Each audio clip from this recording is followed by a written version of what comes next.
Buongiorno everyone, we've got a very special guest, a very pissed pasty guy. Brown ale guy, he's very drunk, very celebrating Christmas early, aren't you? Cheers to fucking Mickey, mate. Yeah, well, the Rafcast start us off. Right, I'll give him an 8. Yeah. No, I didn't have too much to do, I don't think, but when he did have something to do, I mean, that first half, two very good saves. I mean, what that one was his legs one. I think was it first half, second half? First half, yeah. Yeah, first half. I mean, generally, if it wasn't for him, we wouldn't be getting this many points. Definitely not. Manquillo for me, 9. I thought he was brilliant today. Really good. Going forward, even he was trying to do his little cut inside, wasn't many options. Just get rid of that. And defensively as well, you know, Zaha rated 60 million plus in the summer, linked with Arsenal and everything, had him in his back pocket. Yeah, easy. Pretty much. Second half he did a little bit more Zaha, but never really. Manquillo for a very cheap wing back did brilliant. Zaha only made 2-3 real. Didn't really look like he was lost today. Real bursts forward, but other than that, no, I didn't really notice. 9 for Manquillo. Lejeune, who came in out the cold. Yeah. He had a good game. I don't think he was spectacular or anything. I think he still lacks a little bit of match fitness. Definitely, I think it was just short of options. We didn't really have anyone else there, so he had to play in. To be fair to him, he did well.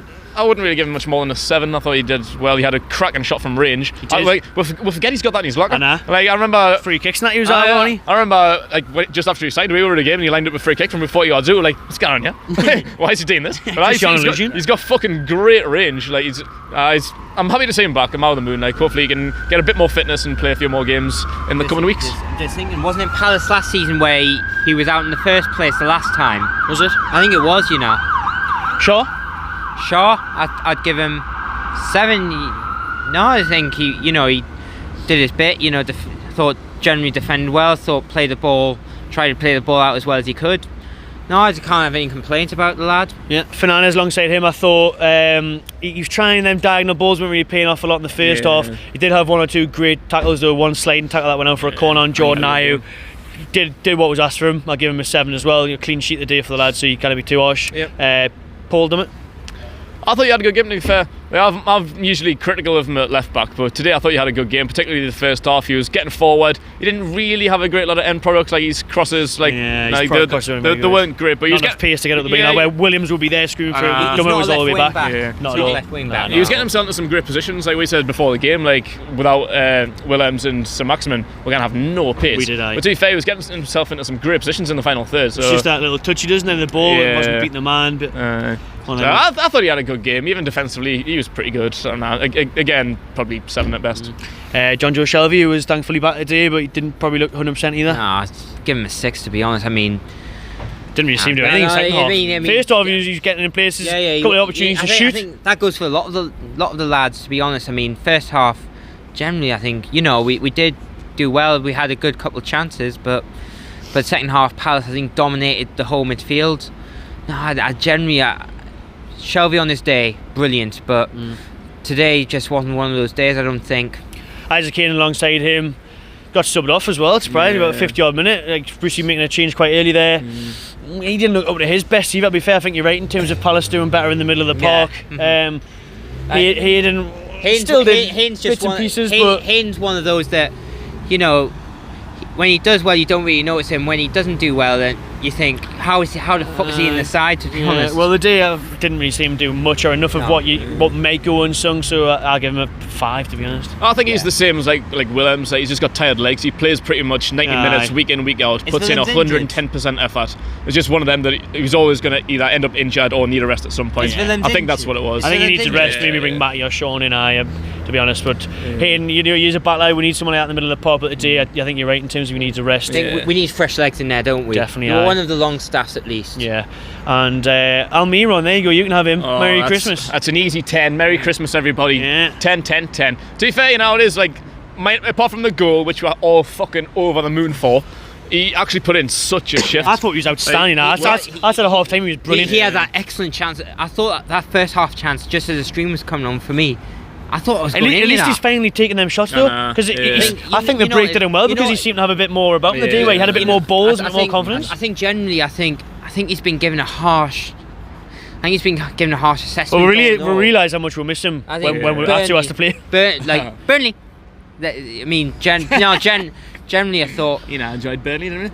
Now, did you enjoy Burnley? Yeah, it's dead good. No, Like, Well, I it's- didn't. can't wait for next time. No, generally I think, you know, without him, I think we missed that work rate, the pace.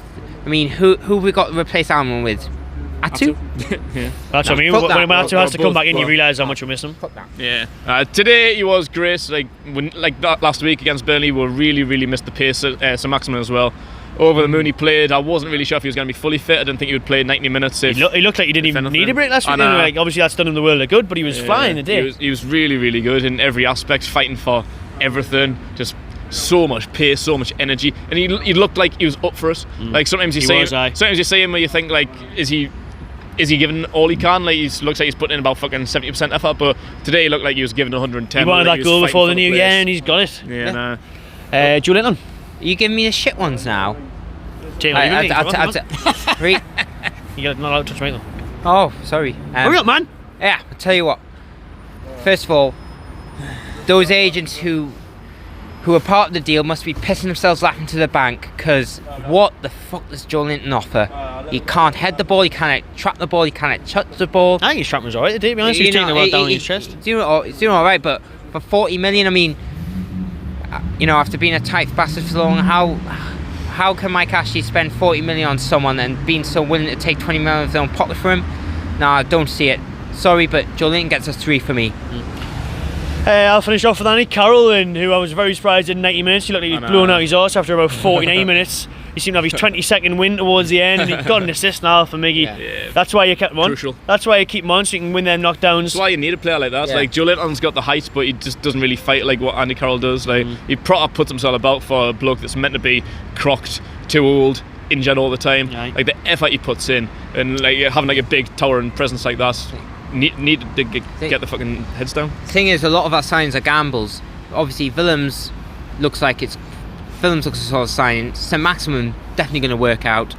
Andy Carroll, I think he's put his contributions in very well. So assists for Shelby's against Southampton, and obviously, like you said today, I think it's a matter of time before he gets his goal, hopefully. he would. But, I thought he was going to score today, you know. yeah, I'll give Andy Carroll an 8. So there we are, there's the player ratings for the Crystal Palace game. Yeah, don't you? Enjoy your Christmas, Pasty certainly is. Merry Christmas from all of us. Subscribe to Channel TV and enjoy yourself. Oh, you still left some. Fanny, poor effort. 1 on the brown heel neck.